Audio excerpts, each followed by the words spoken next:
Today's event marks the beginning of the third phase of Brookings' Global China Project, an institution-wide effort to analyze China's growing role in the world. We began this project in 2018, setting a baseline with one of the largest open source assessments of China's actions in every major geographic and functional domain. The next phase generated original policy proposals for addressing various facets of China's emergence as a global actor. And now, Brookings Global China Project is examining the choices and trade-offs for the United States and its partners in managing long-term competition with China. By establishing an objective and balanced platform for substantive exchanges among opposing points of view, we hope that this initiative will create much-needed space for robust consideration of the foundational questions that will inform American policies toward China for the next decade and beyond. We are joined by an especially distinguished group of experts on stage to discuss whether the United States should pursue a new Cold War with China. In preparation for today's debate, each of the participants has published their views as well as responses to one another's arguments on the Brookings website. I hope you'll check out their essays at brookings.edu as a supplement to their comments today. And let me just introduce them very briefly. I'm truly honored to welcome Joseph Nye, Harvard University Distinguished Service Professor, Emeritus, and former Dean of Harvard's Kennedy School of Government.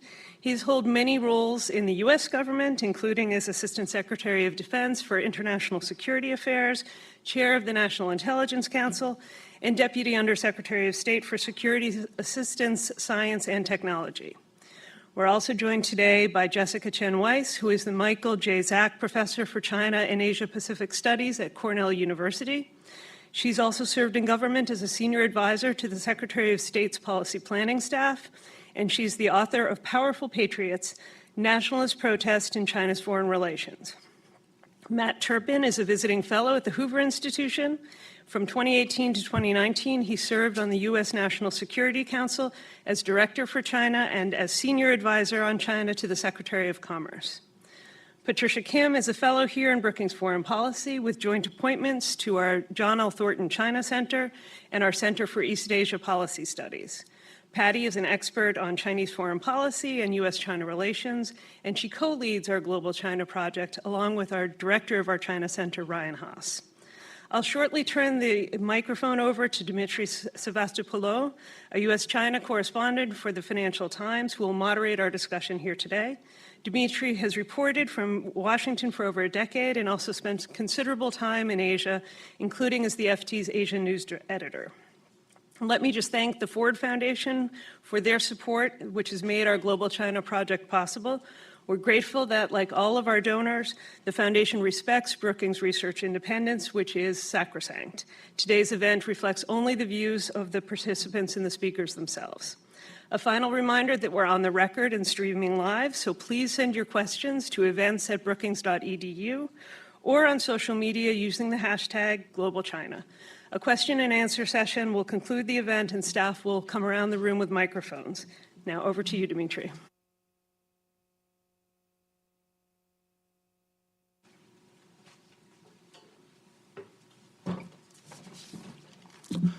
Good morning, everyone. I was actually here yesterday moderating a panel on Japan, and I was allowed to sit down, so I must have done a bad job, and I'm being forced to stand today. It's actually quite strange to be holding an event on the Cold War when it's so hot outside, but I think we're going to have a fascinating discussion. Hopefully some of you have read what are really excellent articles that are on the Brookings website in a really kind of interesting format where everyone engages with each other in a back and forth. But for those of you who are taking refuge by the beach and haven't done your homework, I'm going to ask each of the panelists to give a very short synopsis of your main thesis that you put in your essays and your responses to your fellow panelists. So I think I'll just go down the line, and Joe, if I could start with you. Give us a couple of minutes of what you said in your article, please. Good morning. It's a pleasure to be here with you. I'm going to try to go very quickly through my argument because I think the more interesting thing is to hear the discussion. Basically, I say that whether we're involved in a Cold War with China now is partly definitional. If Cold War means intense competition without actual fighting, then we're in a Cold War. But if Cold War is a term that draws an analogy to a particular historical period that we know lasted nearly 40 years, then I think the danger is that analogy gets us into trouble in terms of our own analysis and our own policy. What's very different today in the intense rivalry we have with China from the what I call the real Cold War, or the historical Cold War, is two things. One, there's extraordinary difference in the degree of economic interdependence between the two protagonists. With $500 billion worth of trade, whereas with the Soviets we had virtually none. But there's also what you might call ecological interdependence, which involves things like climate change, pandemics, and where no matter what you might think of decoupling in the economic area, these new ecological interdependencies obey the laws of physics and biology, and we don't have the ability to decouple those. So when we see the challenge that China presents to us through the historical analogy of the historical Cold War, we're not going to perceive the right challenge. China's a challenge, but the historical Cold War is not the right model for it. And essentially, what I argue is that we should be following a strategy in which we rely upon the alliances and institutions that we've created, which still work. And if I try to sketch out what I would say in terms of what a strategy should look like, and this is a very simplified version of a longer article, it comes something to what Tony Blinken said at the Aspen Security Forum this summer. He said, our aim is not to change China domestically. They're too big, and we can't do it. But we can aim to constrain them by structuring the environment in which they carry out their foreign policy. And that's where alliances and institutions come in. And Blinken called it essentially peaceful coexistence, or you might say competitive coexistence.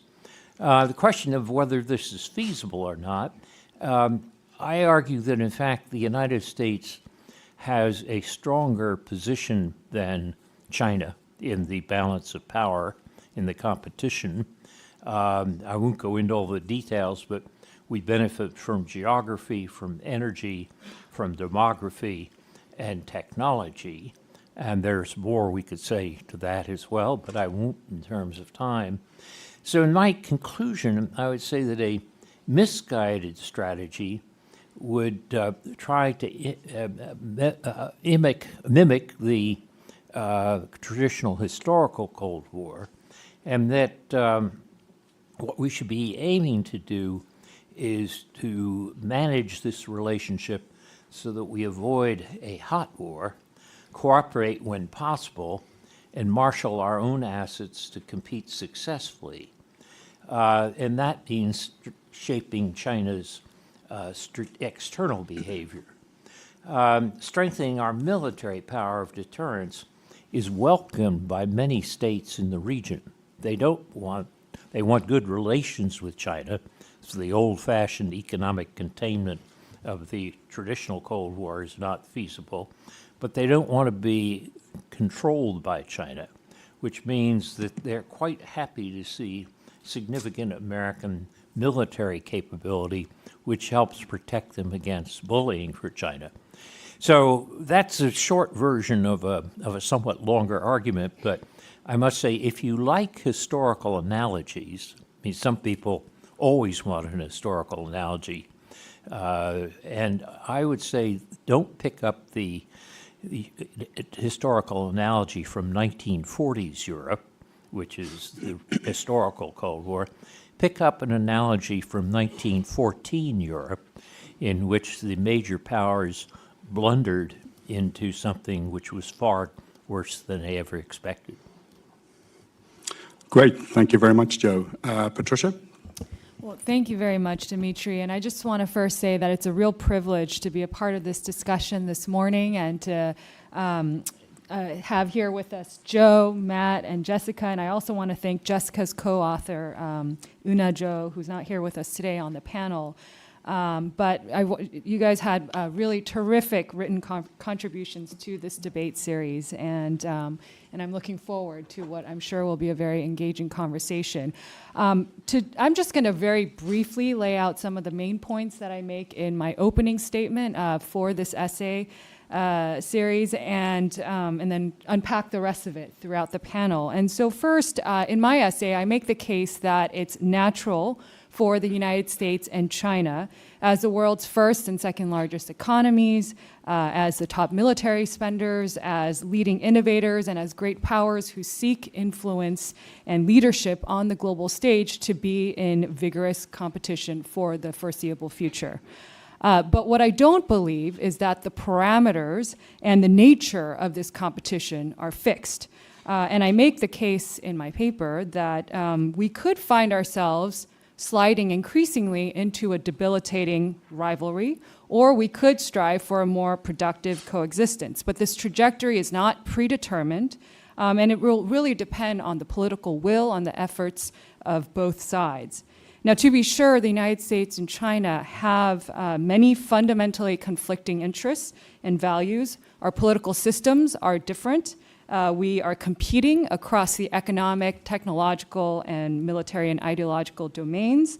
And while I believe that China poses a significant challenge to the United States on a wide array of issues, it doesn't pose an existential challenge or existential threat to the U.S. homeland or to the United States democratic system.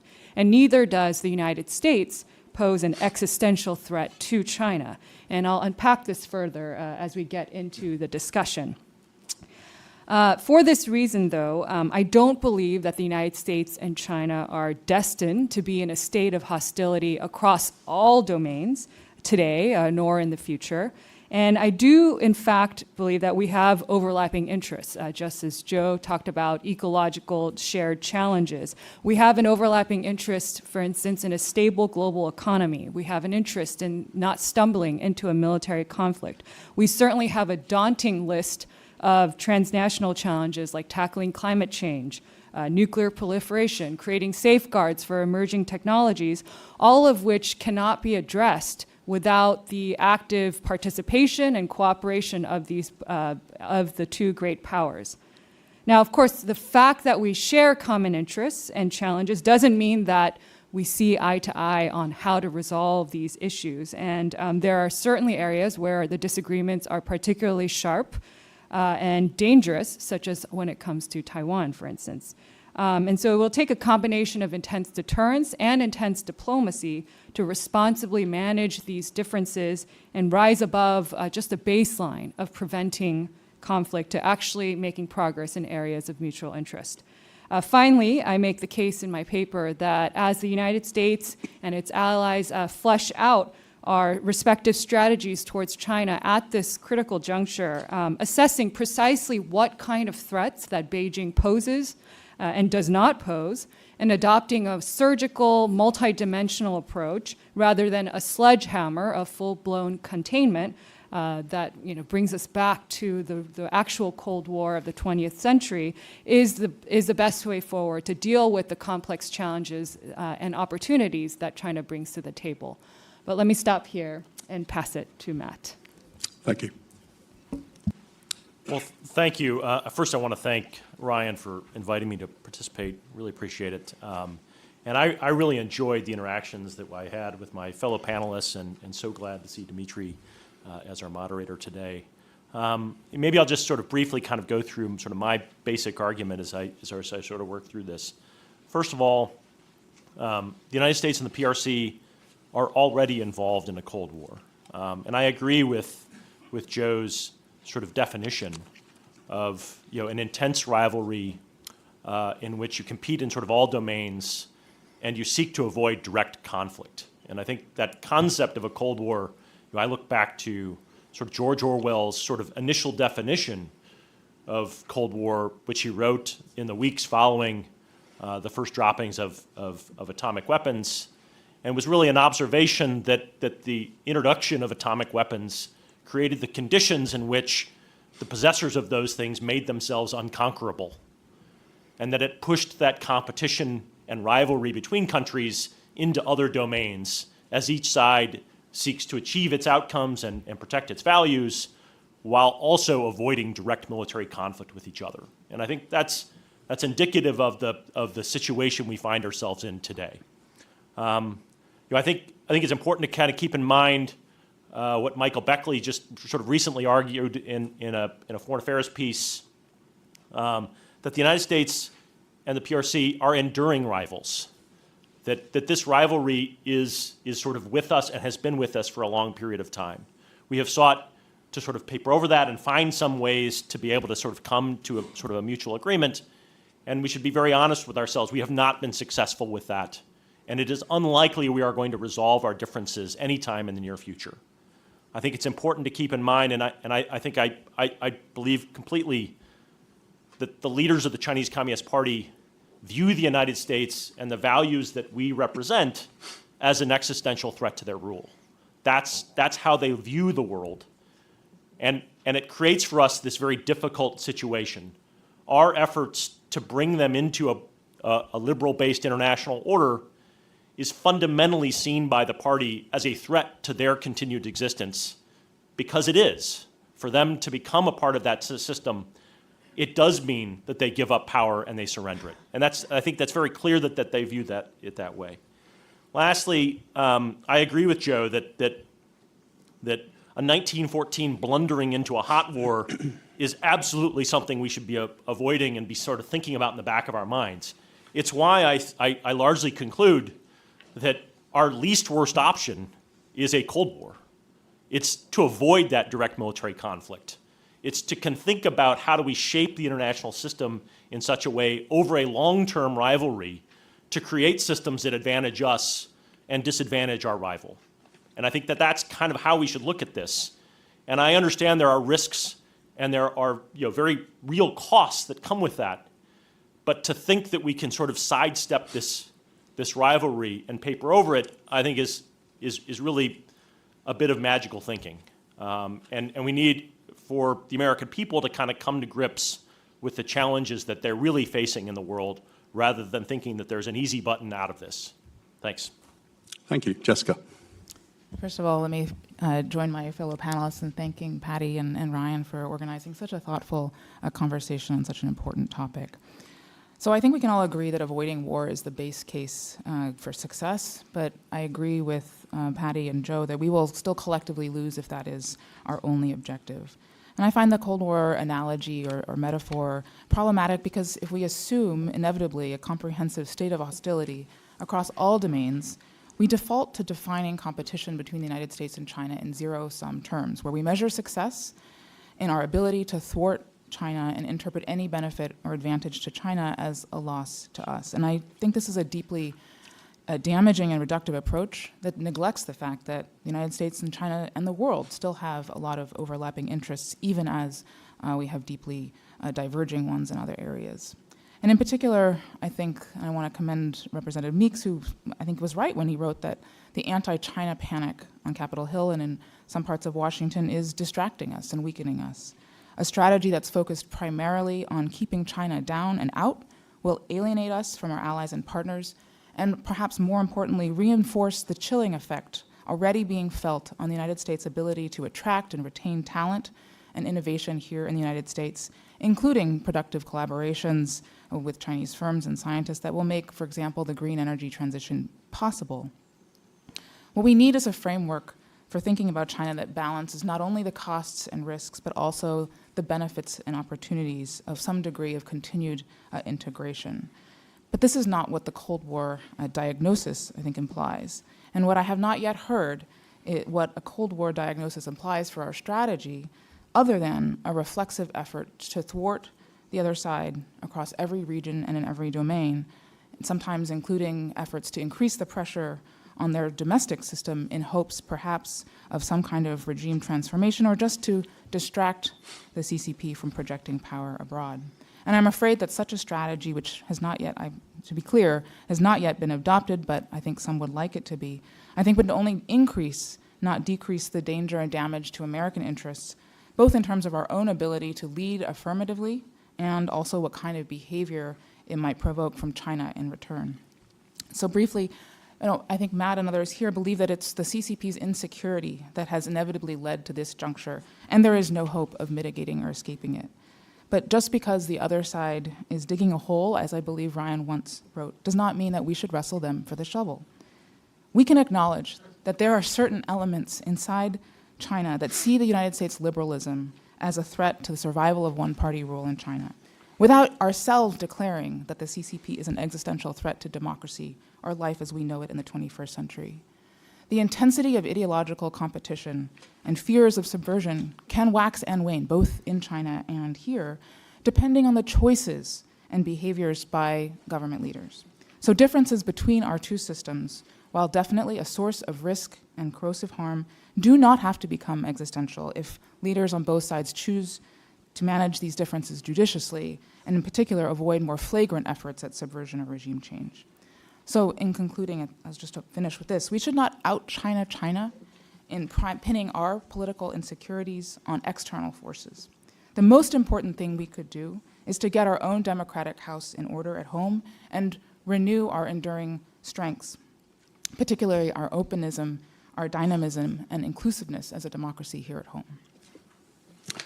Thank you very much to all of you. So let's jump in, and at the risk of digging my own hole that Patty and Ryan might push me into afterwards, why do we even care about the term Cold War, whether it's capitalized Cold War or lowercase Cold War? For the average American who's not steeped in foreign policy, why does that terminology matter? Patty, I'm going to put you on the spot first. Okay. Well, let me start by saying that when my fellow project co-leads and I came up with this title and the prompt for this debate, we chose it because it's provocative, and we knew that all of our participants would interpret the prompt differently. They would react differently to the term Cold War, and I think we achieved that. For me, the Cold War evokes a period of absolute rivalry between the United States and Soviet Union, and when the world was divided into two distinct camps, and when particularly in the early years of this period, each camp characterized competition or contestation as one of countering an evil empire on the other side.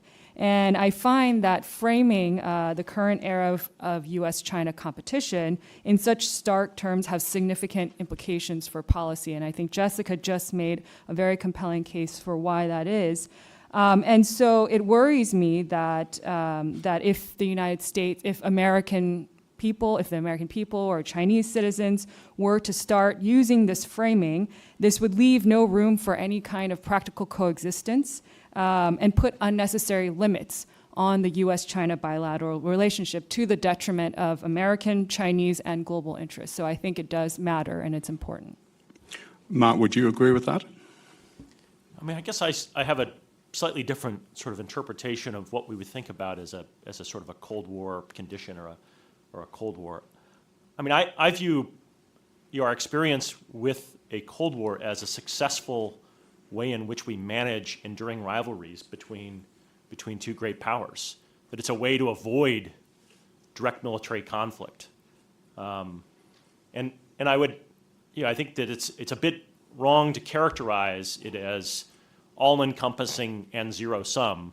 In fact, the US-Soviet competition was not all-encompassing and zero-sum, right? There were limits on it. There were calculations made about the kinds of actions you would take.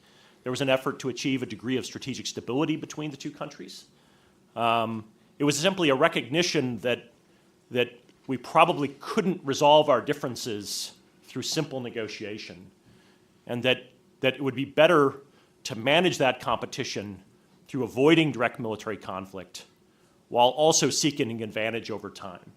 And so I see it as it is certainly a regrettable position to be in. I don't welcome that we are in a Cold War. I think that the alternatives are worse. And that's what I am most fearful of, is that we convince ourselves that there is some sort of way in which if we just sat down and talked to them, we could resolve all of these issues. And I just don't think that's the case. And until we come to grips with that, we're not going to prepare ourselves for what would be required to sort of run this out over time and to avoid real military conflict. That's what I'm most concerned about.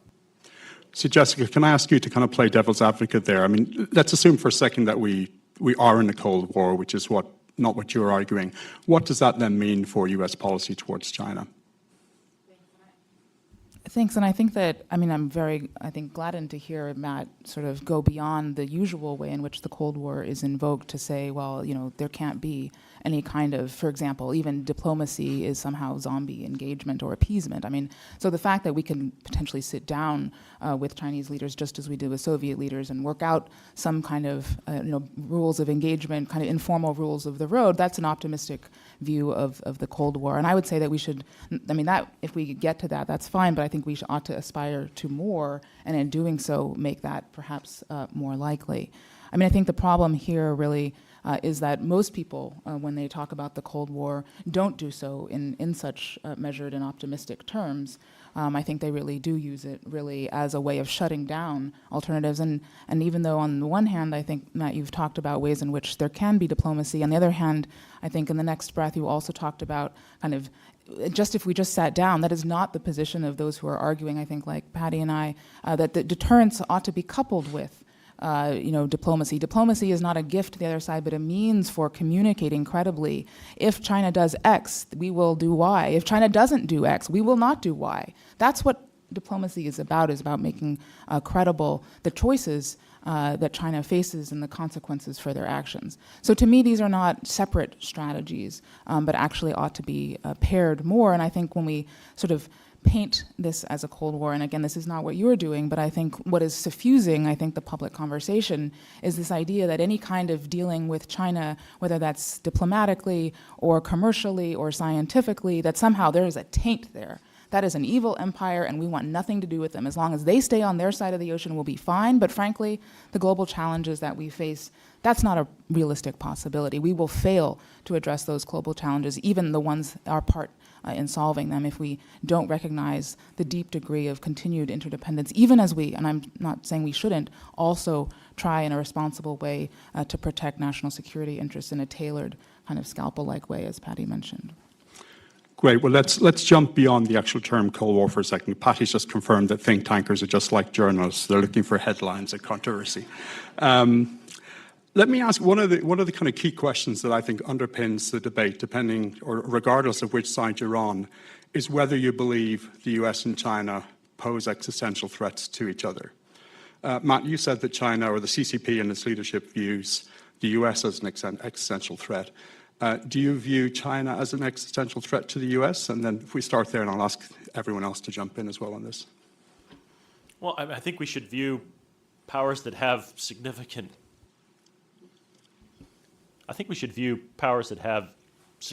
nuclear arsenals as existential threats, particularly when the two countries, largely conduct military modernization and build military forces, against each other. We should seriously consider what that would mean, what a conflict between the two would look like, and the kinds of dangers that could come about from that, right? At the low end, the PRC possesses, currently several hundred nuclear weapons and sufficient delivery systems that we are unable to prevent from being able to strike major U.S. population centers. So definitionally, yes, they do pose that kind of threat. Do I think that their ideology poses an existential threat to the United States? I don't think so. I think that we are much stronger than that. We have much more of resilience. But in a pure sort of military sense, I think we should be very clear that this is a real significant peer competitor that we have to take very seriously and to figure that out, right?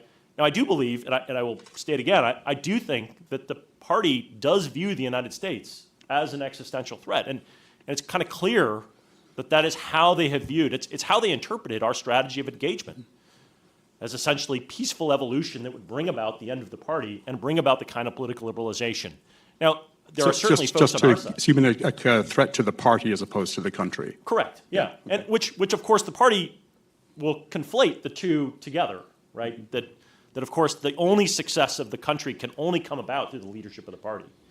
Now, I think those things are separate, but that is certainly not how the party would view those two things. Joe, in your essay, you talk about a lot of the strengths that the U.S. have in terms of geography, allies, alliances, partnerships, and other things. Do you think China poses an existential threat beyond the nuclear question? Well, yeah, I can say existential threat means a threat to your existence. Only if you get into a nuclear war could they become an existential threat to us. As if you think back to what were existential threats, let's take Hitler or Stalin. Those were threats that wanted to destroy us even regardless of nuclear weapons. But, you know, let's be realistic. The ideological competition that we had when the Soviets were trying to build up a communist party inside the U.S. and elsewhere is very different from the threat posed by Xi Jinping thought with Chinese characteristics, which doesn't have a mass following anywhere, probably including China. But I think the only way we can make this an existential threat is a failure to manage the intense competition. That's why I mentioned 1914 rather than 1940s. So if I can ask all of you to think about another question, which is, you know, often in the debate in Washington, you'll hear talk about China as trying to export its political model or its ideology around the world, which, you know, gets to the point you were just making, Joe, about the Soviet Union. I'm curious if you think China is trying to export its political model, or is it competing for more influence in a US-led order to try and reshape that order so that it's more to China's benefit? Jessica, would you like to start with that one? Sure thing, thanks. I think it's really important to be very careful here because just like the Cold War, this idea of a model is, I think, thrown around pretty casually. Look, I think what the Chinese Communist Party is trying to do is create a space for its own legitimacy. I think they do feel existentially threatened in some, especially by decades of efforts at democracy promotion, including U.S.-led efforts at regime change and what they perceive to be color revolutions, et cetera, that were supported by the United States and other liberal democracies. That said, I think that their efforts to, and over time, I think their efforts to, the CCP's efforts to carve out that space of legitimacy has taken the form of two things. One, changing the norms in the international order so that they're less liberal and less intrusive, really emphasizing sovereignty, a more conservative version of the system, a more Westphalian notion of non-interference in internal affairs. I think secondly, they've also been trying to support autocracies where they exist through various means. This is different from what was taking place during the Cold War, where Mao-era efforts to support left-wing communist insurgents. This is a different form, which tends to be pretty state-centric. It supports the incumbents largely where they are, rather than trying to subvert them. So this is creating, I think, over time, a less intrusive and less liberal system internationally, which is different from trying to, I think, export a coherent model. Those who have studied the evolution of China's own domestic political governance and political economy will say that they have experimented and borrowed. In fact, Xi Jinping talks about this, that we need to learn from other systems, but of course, definitely not wholesale adopt them.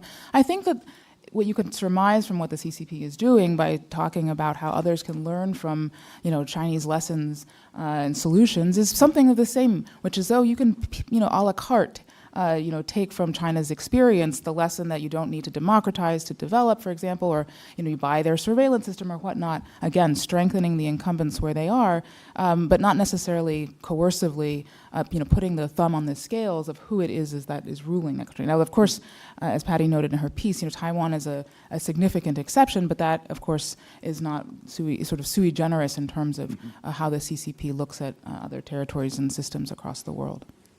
So, Matt, how do you see the way the CCP is approaching this around the world? What is it actually trying to do?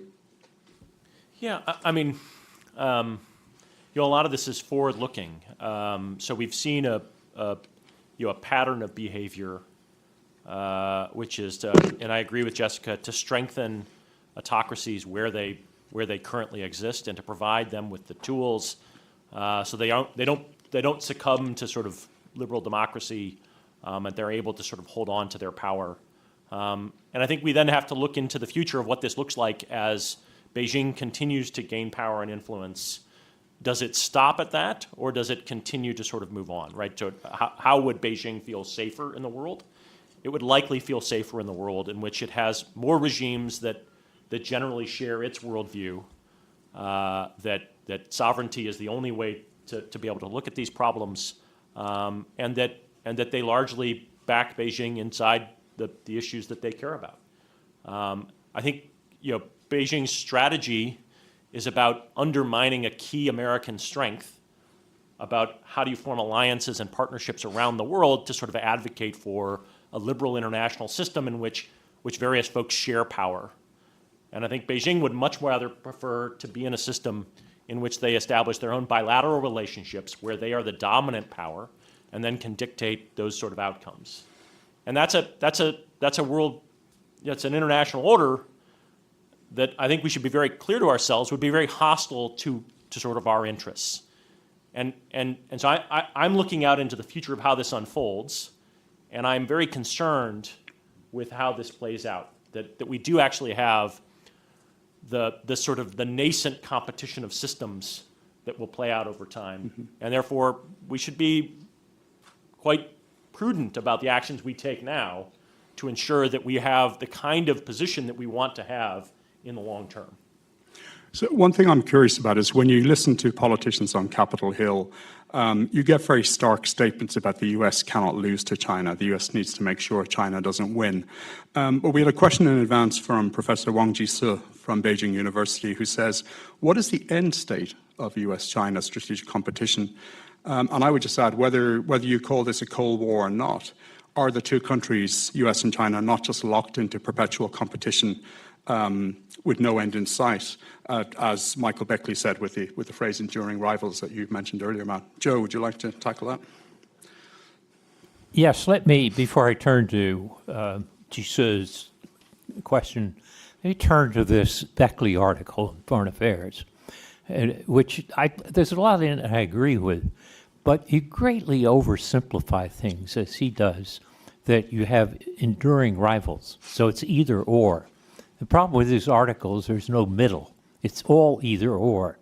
Let me give you the example of the U.S.-China relationship. We are enduring rivals, he says. Well, for the first 20 years, we shot at each other and killed each other. For the second 20 years, we were de facto allies against the Soviet Union. For the third 20 years, we were deeply engaged with increasing economic interdependence. And the fourth 20 years or more, which we've entered since about 2016 or so, we call it intense competition. But we don't know how it's going to turn out.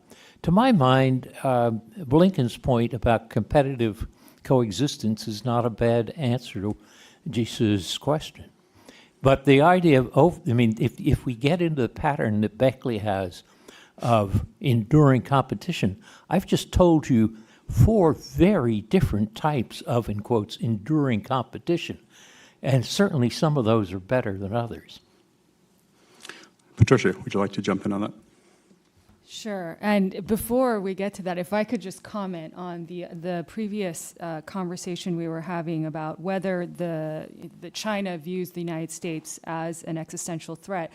A lot of great points were already raised that I wanted to make. And so just one extra thing that didn't come up is that, I think the fact that China's comprehensive ties with the United States and other democracies since the launch of its reform and opening policy has been foundational for its rise and the vast improvement of the quality of life for its people over the last 3 decades. And China's growth, continued growth, and its prosperity hangs on its continued engagement with the outside world, including the U.S. and its allies and partners. So in short, I think having zero ties with the U.S. and its allies and partners poses a greater threat to China and to the CCP's legitimacy, which really hangs on its ability to deliver for its people, rather than the other way around. And so I think, although I do completely agree that there are elements of Western values and political models that Beijing rejects and it doesn't want influencing in its domestic system, but I think we do need to recognize that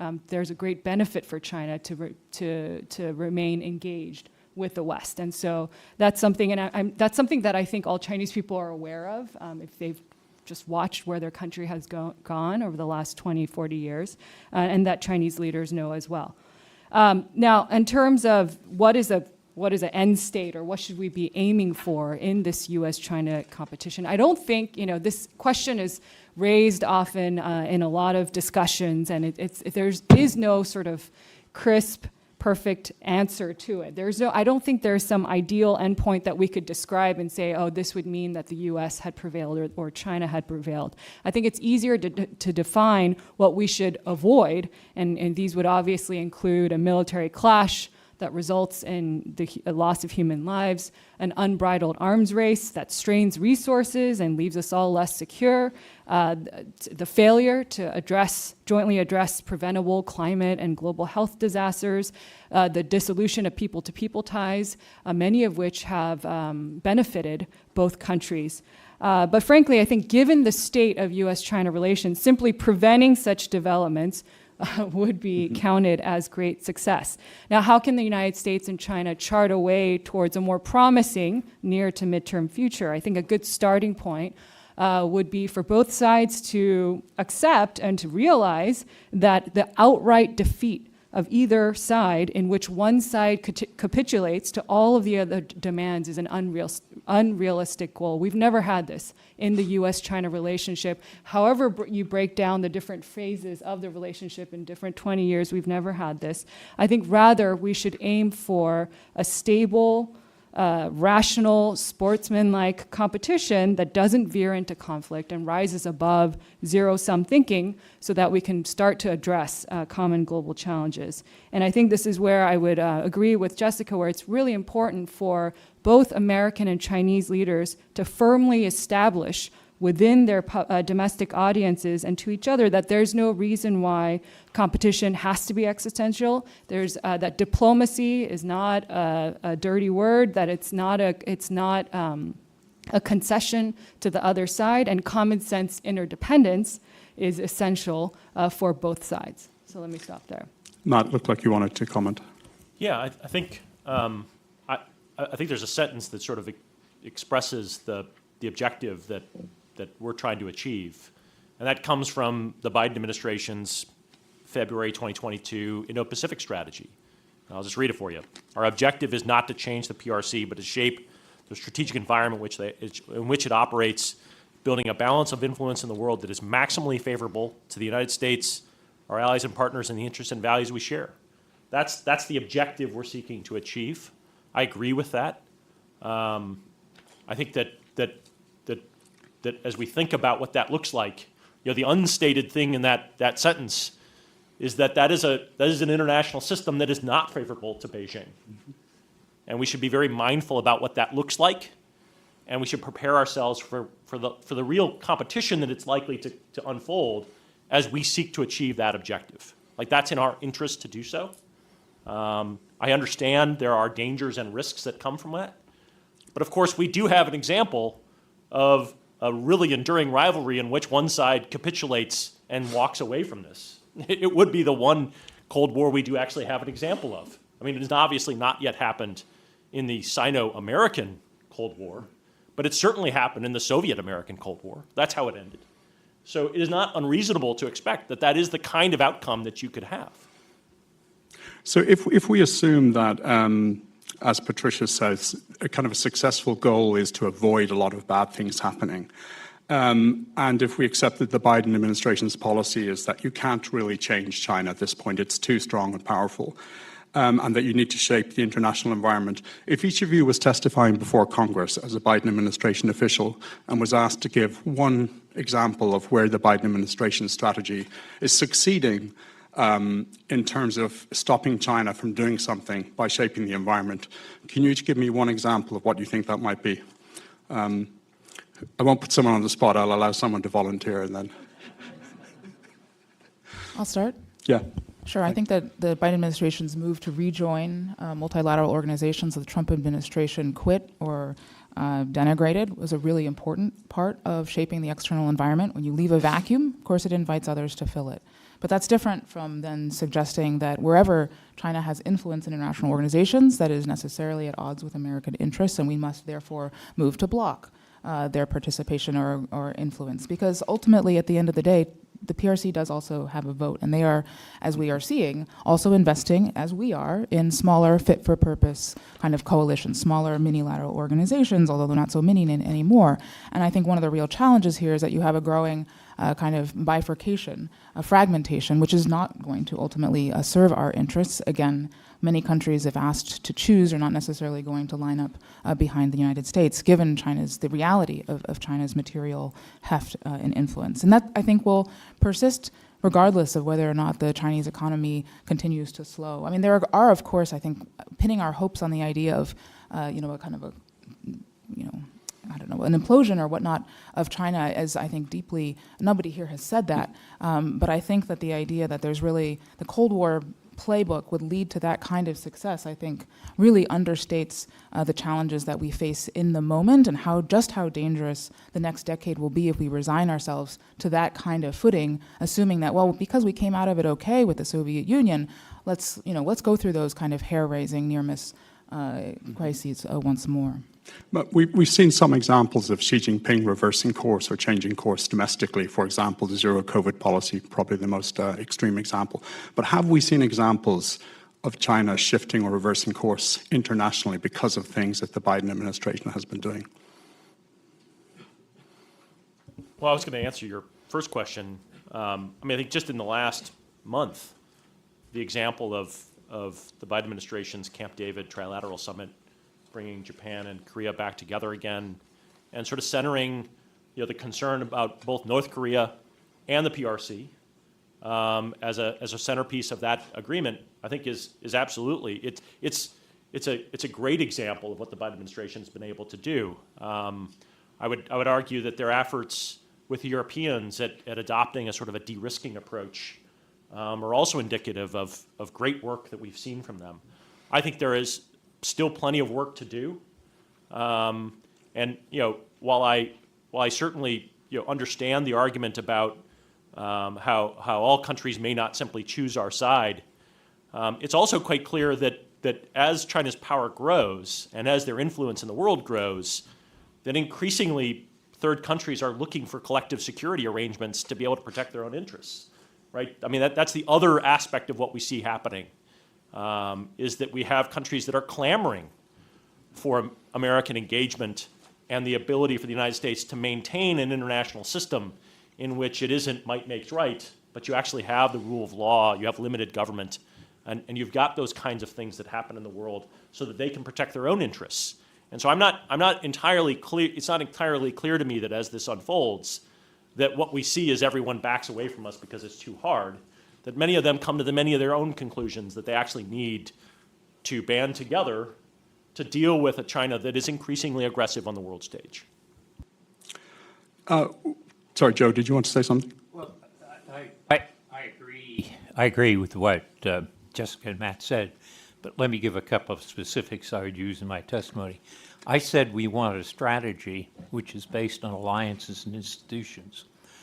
If you look at what Biden's done, strengthening the Quad, developing AUKUS, and improving, as Matt said, improving the relationships of Japan and Korea, those are pretty concrete and important changes.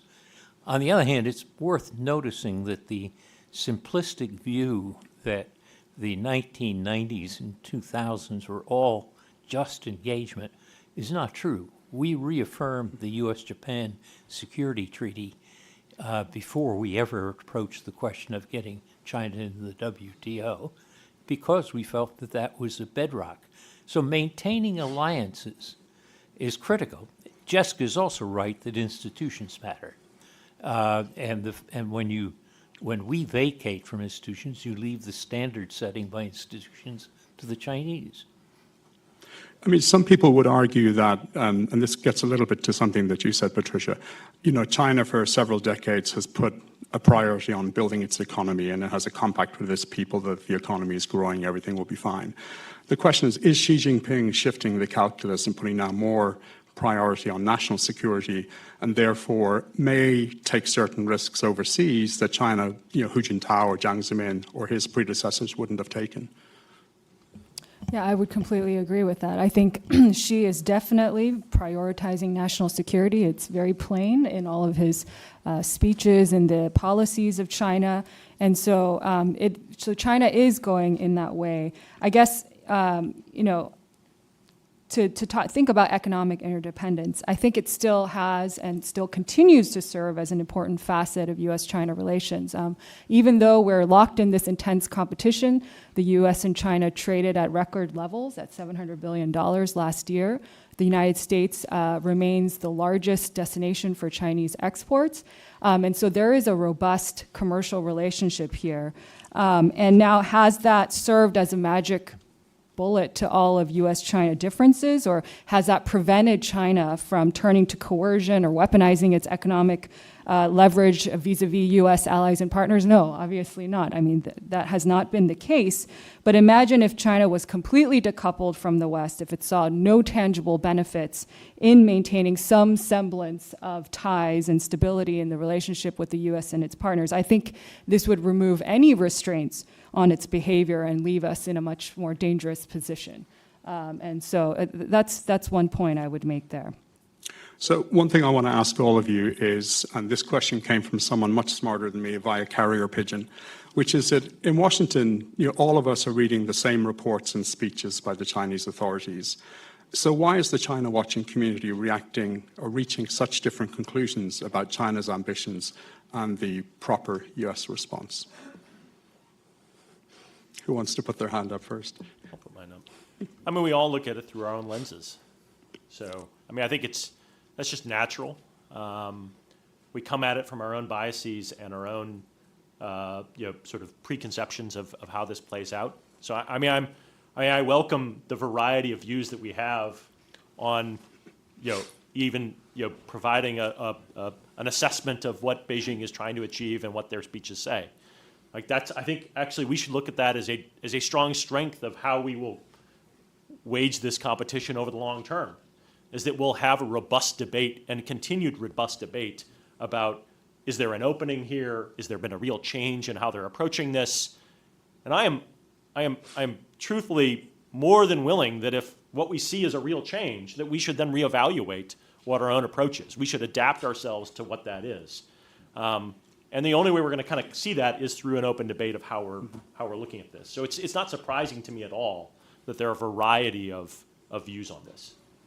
Jessica, did you want to? Yeah, I want to take the opportunity to wholeheartedly agree with Matt, which I know is not necessarily expected, that in fact that degree of, I think, analytic humility about what exactly these words mean, rather than taking them literally to understand them better in their context, but also recognize that something as tough as a country's ambitions are something that are difficult to know with any certainty, and they can evolve over time, and that rhetoric is often a poor guide to action, and then it's really important to track both, not to say that to discount it, but they need to be read in context. And I thought that Patty's contribution did a very nice job of suggesting that some of the phrases that are commonly interpreted in Xi Jinping's rhetoric is to suggest that, you know, socialism will inevitably triumph over capitalism, neglect the fact that in the first instance, China is more capitalist than it is Marxist, but that secondly, that same speech also includes the phrases that these two types of systems will need to cooperate even if they are in conflict, and that such a contest or struggle will last generations, maybe even longer than the time of Confucius to the present. So again, this is, you know, there's a heavy dose of kind of ideological veneer here, but beneath it, really there's a lot of question as to, well, just how seriously should we take some of these phrases? And so the fact that we do have a robust debate, I think, is really the essential piece here, rather than saying, well, the debate should be over. You all over there are naive because you're suggesting something else. No, in fact, we need to have all voices, I think, regularly contributing to test our own biases and assumptions for their correctness, and then adapt over time and update. That's the rational thing to do, and I'm really grateful to all of you here for convening that. So in about 7 or 8 minutes, I'm actually going to put you all on the spot and employ something that Joe used to do when he was running the National Intelligence Council, which is have a little box that says, you know, here's my 10 pages of what I think, but here's the reason why I might be wrong. I know that's a very un-Washington thing to do. So I want, at the end of this, just a very quick, I might be wrong because literally one paragraph. But before that... Could I just add a comment to the last Of course. question? Yeah. Which is when we talk about China's goals or any country's goals, you can take the written word and everybody agrees that it means X or Y. But in fact, it doesn't. Goals come in different shapes. When a leader gives a speech, part of it is external audience, part of it is internal audience. And the other thing is it may be what you call aspirational. I want to dominate the world, or operational, given the problems of these nasty Americans that I can only do so much. And if you start thinking that way, you get away from the kind of, here's what she said on September 23rd, he's out to get us type of thing. So it helps to realize that the context of these declaratory statements you get vary enormously, domestic, external, and aspirational or operational. You're not suggesting there's a largely unsophisticated section of the society in Washington, D.C., are you? I don't live in Washington. That's what they all say in Cambridge. Let's jump into Taiwan. So the question I have is, the US and China have managed their differences in different ways over many decades. How does the current situation vis-a-vis Taiwan change the equation? Is it possible to have meaning cooperation in kind of major areas as Taiwan becomes increasingly a sharper thorn in the US-China relationship and China closes the military gap with the US? Because it seems to me that every conversation the Americans and the Chinese have, and I say this as a little Irishman, it all boils down at the end of the day. Taiwan is this huge elephant in the room. It's increasingly becoming a hotter and hotter flashpoint. So can you put Taiwan aside and deal with everything else in the relationship, or have we got to a point where that's no longer possible? Who would like to? Jessica? Happy to start. I think Taiwan's really a critical potential flashpoint in the relationship, obviously, but it's made more complicated by all of the things that we have been discussing so far, because to the extent that members of Congress or others see China as an enemy, they think, well, Taiwan's our natural ally, even though Taiwan has not been formally an ally of ours. In fact, as a condition of normalization, we did away with that. And so this is an example of how decades of careful management of this issue, again, deferring any potential solution, have begun to be undone. I mean, it's not only, of course, actions and rhetoric on the US side. The same is true on the Chinese side and, in Taipei. All three sides have increasingly, I think, invested in efforts to threaten and develop the capabilities to deter the other side, not appreciating that those same capabilities are perceived by the other side as an offensive effort to move the status quo in their preferred direction. And there's no credible or less attention to what we consider, credible sources of tactical assurance, which is to say that if you do not act aggressively, we will not push the envelope. And that's the part of the deterrence equation that I think has been increasingly eroded over the past few decades, but is by no means insoluble. I think it's very important that we continue, as Ryan and others, Richard here, to continue to state that the United States has an interest in the peaceful process, not the ultimate outcome, is a critical part of U.S. policy within the One China framework, and is to do otherwise, I think, is asking for trouble that I do not think this country is collectively prepared for. And so, yes, this is a nuclear armed power. We are nuclear armed powers. This would be devastating, even if we don't resort to nuclear exchange, this would be devastating to the global economy. So all minds ought to be focused on how to preserve a peaceful diplomatic process to encourage dialogue, of course, without preconditions on all sides. And this is where we ought to be spending as much effort, even as we continue to invest in helping Taiwan provide for its self-defense, making sure that the United States maintains its capability to respond if we so choose. Yeah, I agree with Jessica that avoiding an actual military conflict over Taiwan is would be an absolute disaster. I mean, a real catastrophe that we should be avoiding. But I think we should keep in mind that the sort of the special conditions that we were in the 1970s that created this sort of negotiated arrangement we have in the cross straits, that arrangement was very specific to the conditions that existed at that point in time, right? China did not have the power to take Taiwan. China was interested in entering into a partnership with the United States to offset, the threat that they saw from the Soviet Union. They felt that they needed to spend real time developing out their economy and still wanted to reacquire Taiwan. And of course, Taiwan was very different at the time as well, right? An authoritarian regime, ruled by a military, under martial law. But of course, those conditions are not the conditions we have today. And I think we need to kind of come to grips with the fact that I think it is very clear that Beijing has lost Taiwan. The Taiwanese people are not interested in giving up their democracy to be annexed by Beijing. And so I completely understand our position to not want to talk about this problem and to kind of keep it under wraps and hope that this really tenuous arrangement that we set up in very different conditions can hold on indefinitely. But I think we also need to come to grips with the fact that those conditions just aren't there anymore. And of course, Beijing understands these conditions as well. They can see what's happening on Taiwan, that there is a younger population that has very little interest in identifying as a part of the PRC, and that these things are coming apart for them.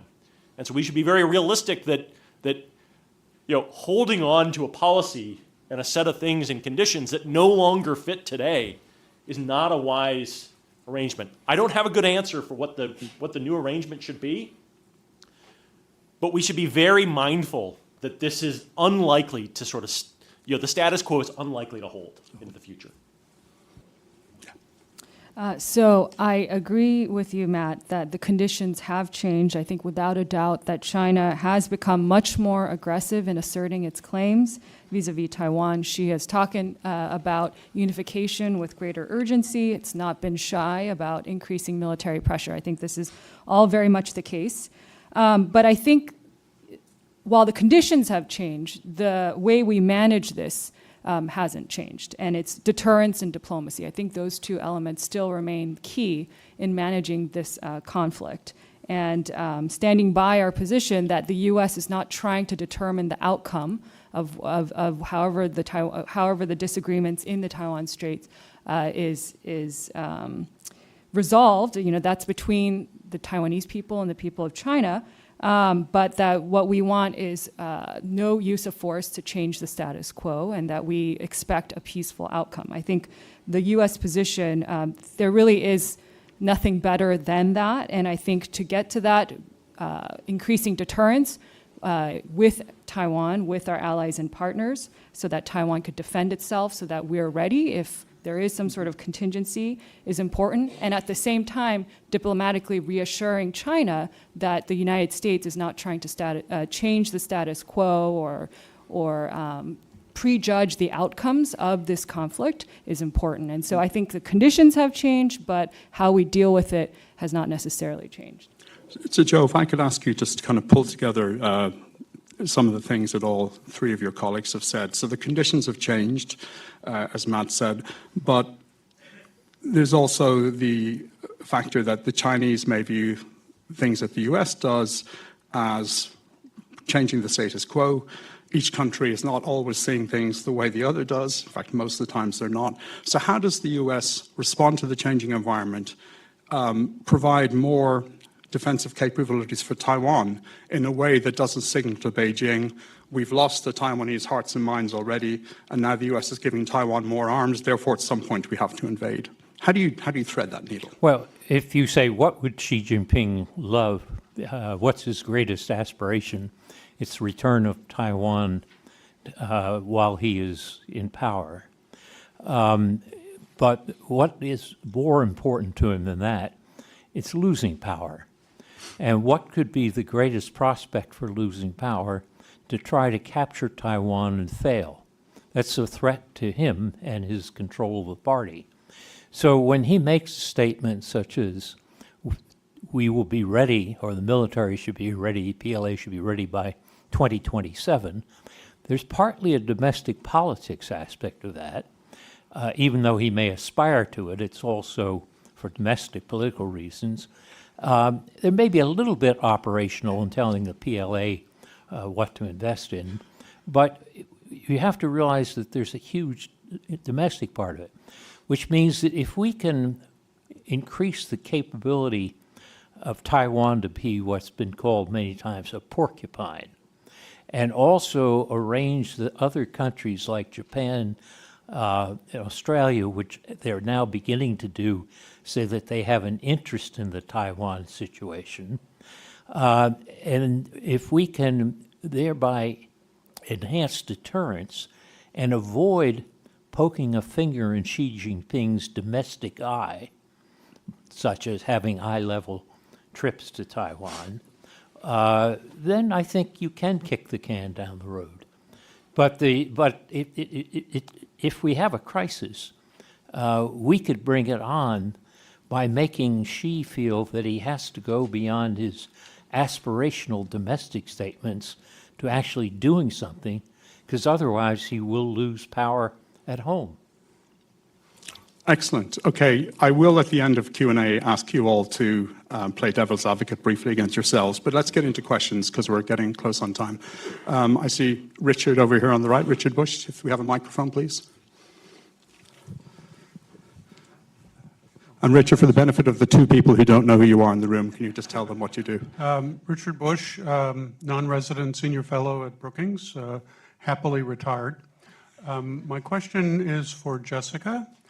Thank you, Jessica, for bringing American politics into the discussion. I think that the state of the politics of China makes it much more complicated for our decision makers to manage this very complex rivalry. But you are one of our country's leading specialists on China's domestic politics concerning external policy.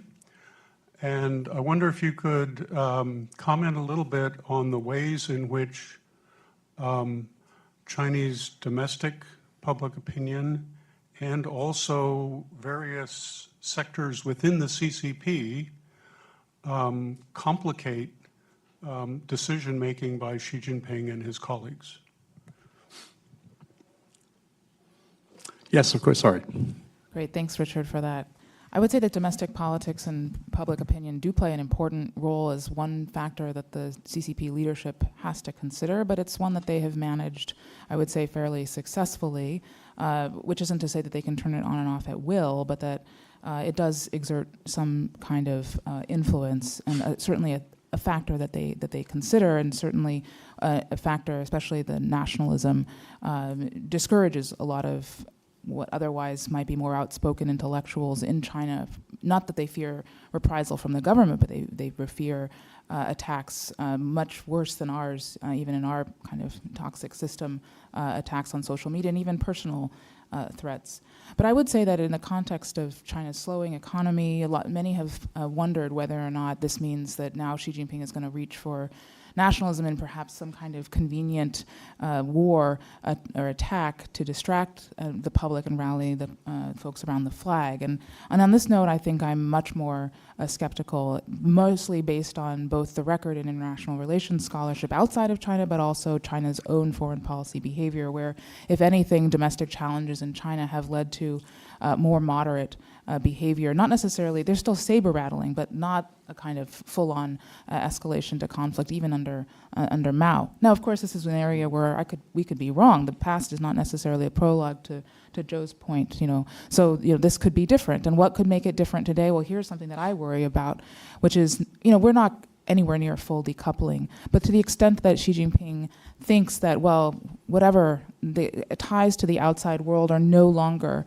necessary or even going to be available to China as he and the rest of the CCP leadership seeks modernization, which is another key component of rejuvenation in their view, that I worry that, again, just as Patty said, this kind of external tie no longer acts as a restraining factor in Xi Jinping's calculus. Why do I think that? Well, look at China's sort of delicate position and conflicted position on supporting Russia, for example. Why hasn't China done more to support Russia materially in its war in Ukraine?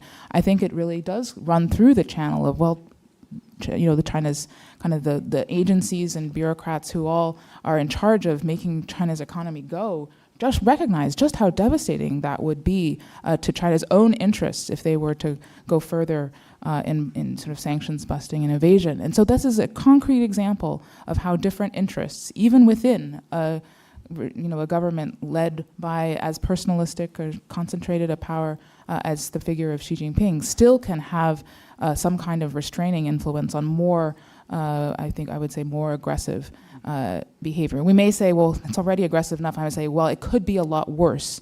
And so we should be very, I think, sensitive to that, and also recognize that there could be changes on the horizon, just as there was the pivot away from zero COVID. Again, that's another example. If that was an acute domestic challenge, did Xi Jinping, launch an attack on Taiwan? No. They, of course, they detained none of those protesters. They ripped off the Band-Aid of zero COVID, and now we are where we are. So there are a lot of different responses to these domestic pressures. Sorry, this is kind of long-winded, but it gives you a flavor of how it's not so deterministic. And I think too often we have this neat pairing between, domestic trouble at home, and he's going to try to, gin up nationalism by distracting attention abroad. It's not quite that simple. Thanks, Jessica. And by the way, a small plug, Richard and Ryan Haas and Bonnie Glaser have written a fantastic book on US-Taiwan relations, which I think is essential reading for anyone in Washington who dares to speak about Taiwan in public. So let's see. A lady in the back right.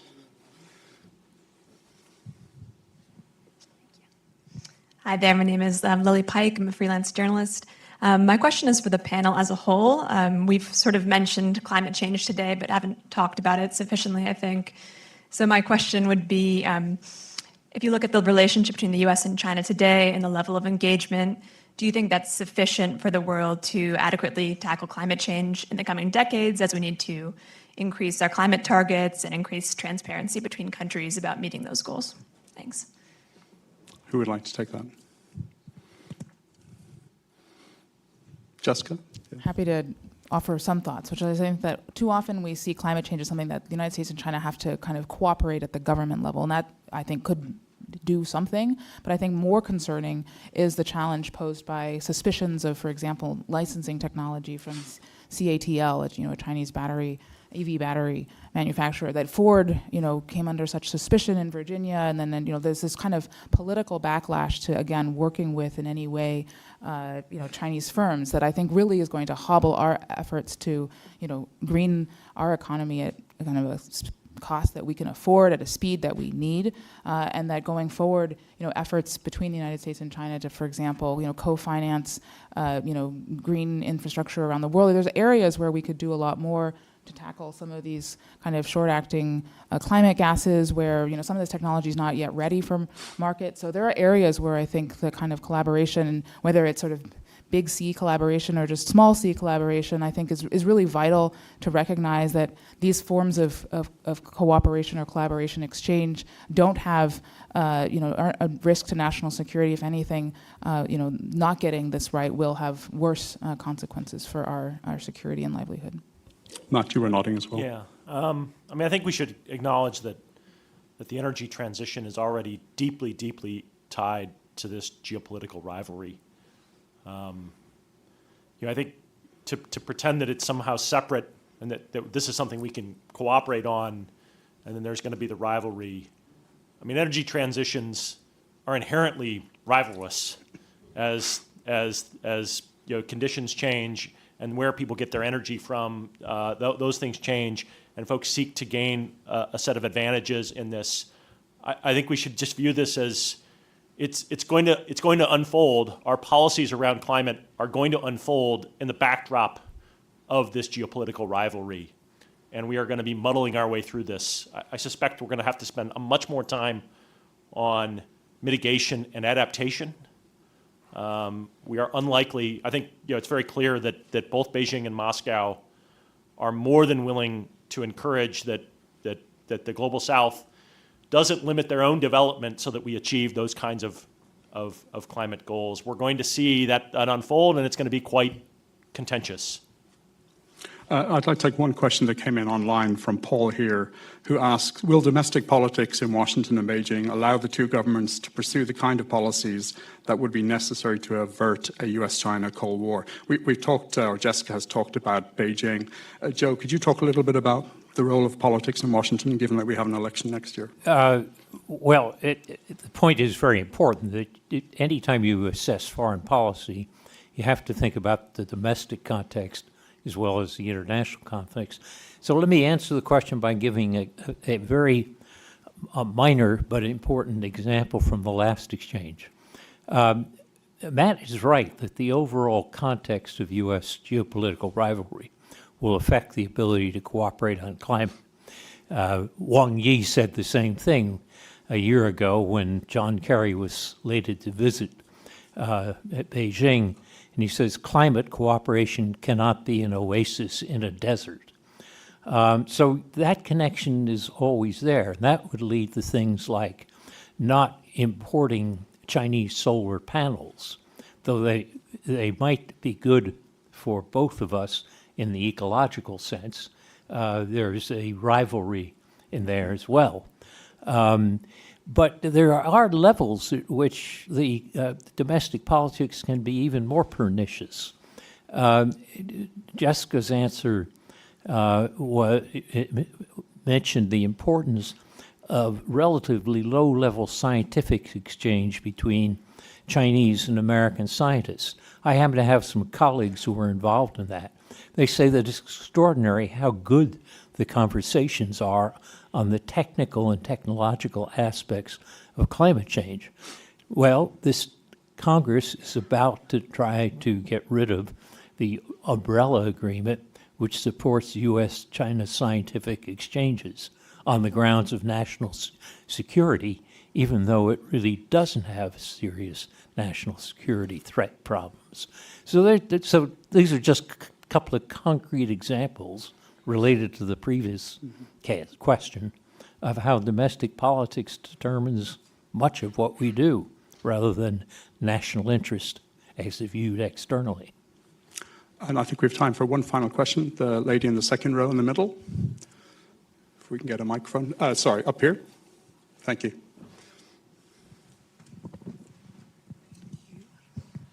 Hi, my name is Shirley Marty Hargis. I am the Senior China Policy Fellow at Third Way for their National Security Program.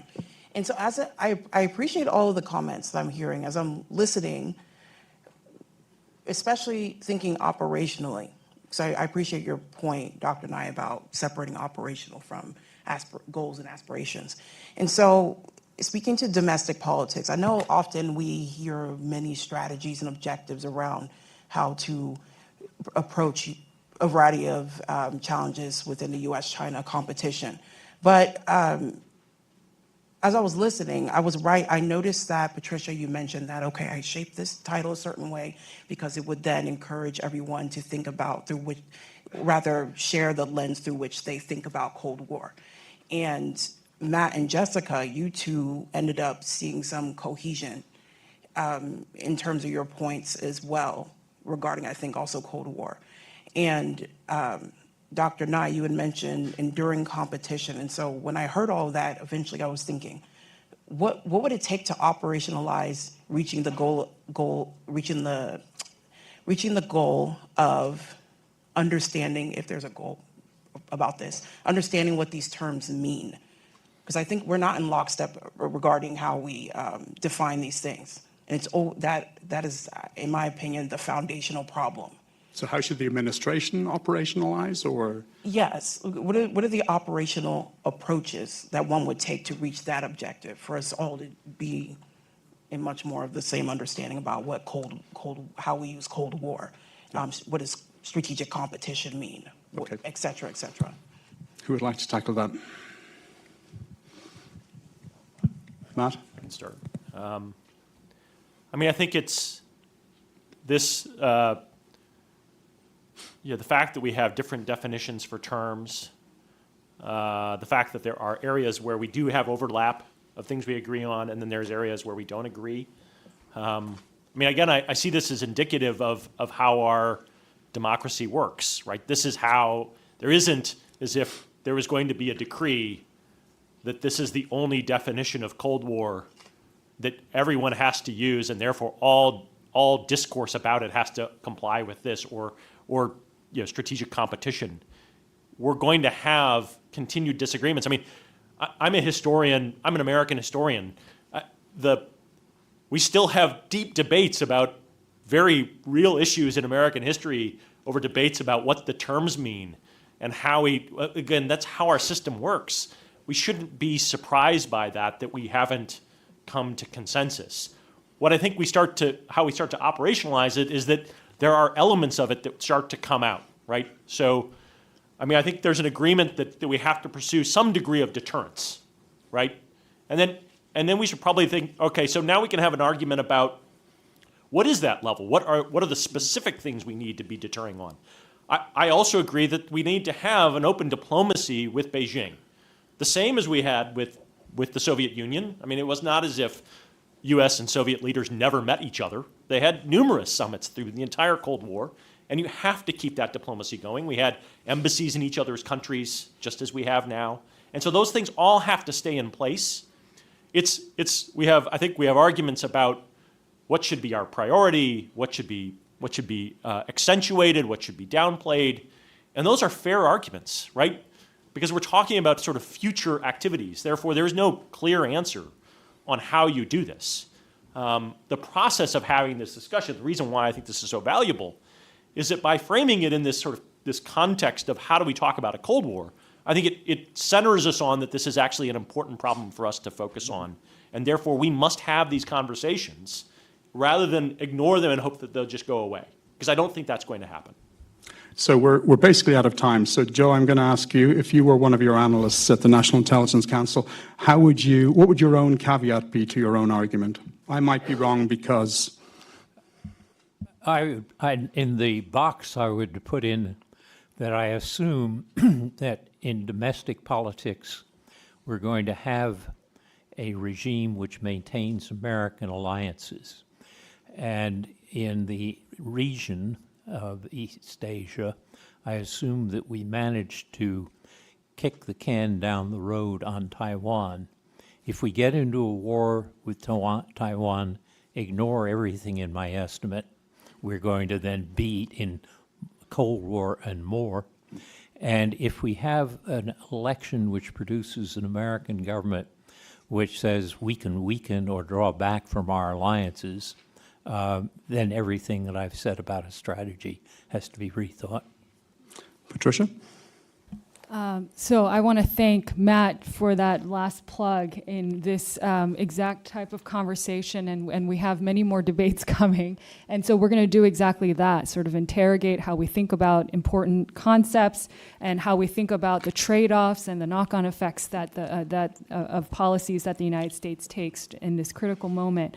In terms of what could make me wrong, I mean, I argued that we're not in an existential conflict with China yet, and I think there's a recognition on both sides, despite sort of the increasing tensions, that at the end of the day, there is a pragmatic relationship to be had that has both elements of competition and cooperation, and that this is realistic and in both countries' respective national interests. Now, of course, this kind of understanding could go away. I think if hyper-nationalist voices in one country or both manage to capture the political narrative and convince publics that, no, actually this is existential, or that we need to move into sort of a US-Soviet Union type Cold War, we can certainly go in that direction. We could certainly stumble into a nuclear war, or even just a war underneath that level, which would make it existential. And so I think there are ways where I could be, we don't want to get to that. And so I think it's important that we think about how do we manage this relationship so that we don't get to that kind of outcome. And that's what we hope to promote through this debate series. Yeah. Matt? I share Joe's assumption that the United States will maintain its sort of global collection of alliances. Oop, there we go. I share Joe's assumption about U.S. maintaining its global set of alliances. If the United States were to not do that, a lot has to be recalculated from a U.S. perspective, and I completely sort of I grant that. I assume that will continue to happen. My second assumption is that I assume that the Chinese Communist Party will still pursue sort of a chairman of everything approach to how they run the Chinese society, the Chinese economy, and Chinese foreign relations. If what we were to see is sort of a return to sort of shared leadership, the creation of systems inside the Chinese government and Chinese society in which there were separate spheres in which citizens could take their own actions and that government didn't feel that it could control, then I would come back and re-examine this whole thing. I think that would create for us the real window where we could have a rediscussion about how this goes. But again, I'm assuming that Xi Jinping will remain the chairman of everything, and that will be the way forward. Jessica, you have the last word. Great, thanks. I think on the Chinese side, I think my assumptions largely are that the ideas around, how much of a universal model China has for the world remains contested, that there of course exist such voices, but that they are not, they have not captured policy, and that there is a mix still of kind of Chinese emphasis in the leadership on China's exceptionalism and uniqueness, which is not easily replicated elsewhere, even if China has lessons to offer, particularly in defying the kind of Washington consensus that they are trying to ensure that they are not threatened by. I think on the U.S. side, I very much share, I think, what the other panelists have said, that I assume the United States will remain a democracy, one that continues to see the attraction of peoples of whatever stripe for around the world as a key source of our advantage. However, should we go through a more nativist nationalist turn, one that not only weakens our alliances and engagement with multilateral institutions, but also begins to turn inward in defining who really deserves to be Americans, as we have in the past, not just with the internment of Japanese Americans, but other episodes in which those who are, you could say, hyphenated Americans were seen as less than. I mean, we're already seeing an enormous uptick in anti-Asian hate, and that is creating, I think, that is planting the seeds for what I fear could be a much worse spasm. Of course, should we end up in a hot war over Taiwan, I shudder to think what this will mean. But this idea that the United States should continue to lead with the affirmative, with what we stand for, not just what we are against, really is predicated on the idea that I still believe that Americans can come together across partisan lines, across ethnic and religious and other lines to, fashion what it is that we stand for together. I think just as we have had here, a really honest conversation, one that is, on the merits, as opposed to denigrating the worthiness of anybody to be here. I hope that this can be a model for the conversations going forward. And again, really appreciate you doing the work of convening us.